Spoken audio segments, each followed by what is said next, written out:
Աստվածաշնչյան ընթերցանություն ամեն առավոտ, հունիսի 16 Եվ ես հավիտյան կյանք եմ տալիս նրանց, և նրանք հավիտյան չեն կորչի։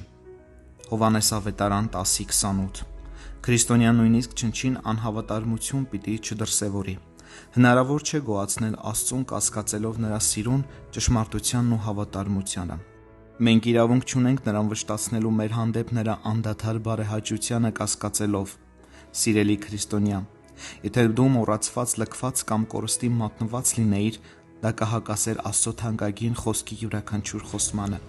Եվ եթե դա իրոք տեղի ունենար, ինչ արժեք կունենային նման խոսքերը։ Միթե կինը կմոռանա իր կաթնակերման կանը, կամ չի գթա իր արգանդի ծննդին։ Հիրավի նրան կարող են մոռանալ, ես սակայն քեզ չեմ մոռանա։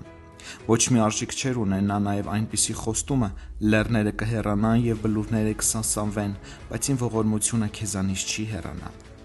Բայց ականջ դրեք ճշմարտությանը, Հիսուսի հետևյալ խոսքերում. «Եվ ես հավիտենական կյանք եմ տալիս նրանց, և նրանք հավիտյան չեն կորչի, և ոչ ոք իմ ձեռքերից չի հափշտակի նրանց։ Իմ Հայրը, որ նրանց տվեց ինձ, բոլորից մեծ է,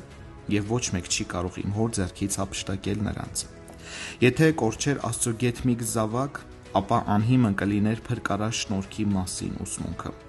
Որտեղ կլինեին Աստծո արդարությունը, զորությունը, փառքը, ողորմածությունը,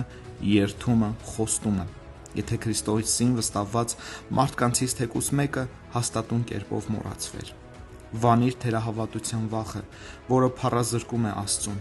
Վեր կաց, թափ տուր փոշին վրայիցդ և գեղեցիկ զգեստներ հագի։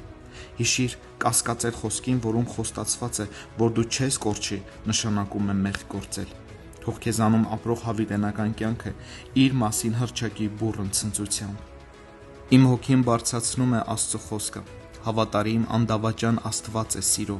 հիմք դրել հույսերին սրտումս ապրող, երդումների ուղտերի արյան միջոցով։